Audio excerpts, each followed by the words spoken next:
Kakinada parliament సభ్యురాలు Vanga Geetha, Kakinada city MLA Dwarampudi Chandrasekhar Reddy, Kakinada rural MLA Kannababu, MLC Karri Padmasri ఆధ్వర్యంలో Vakalapudi ONGC కార్యాలయాన్ని ముట్టడించిన మత్స్యకారులు, ప్రజాప్రతినిధులు ఓఎన్జీసీ కార్యాలయంలోకి వెళ్లి కంపెనీ ప్రతినిధి సురేష్ బాబుకి వినతి పత్రం అందజేశారు.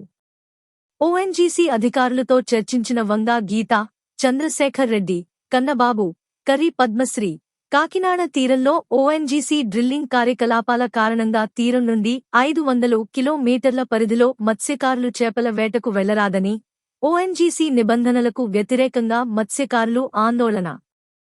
మత్స్యకారులకు ఓఎన్జీసీ నష్టపరిహారం చెల్లించాలని డిమాండ్.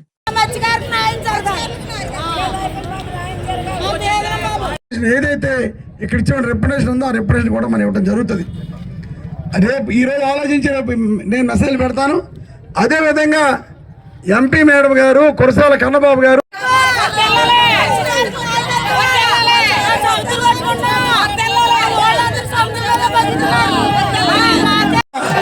మత్స్యకారుల ఐక్యత, మత్స్యకారులు వచ్చే ఓఎన్జీసీ నష్టపరిహారం, ఓఎన్జీసీ నష్టపరిహారం, ఓఎన్జీసీ నష్టపరిహారం.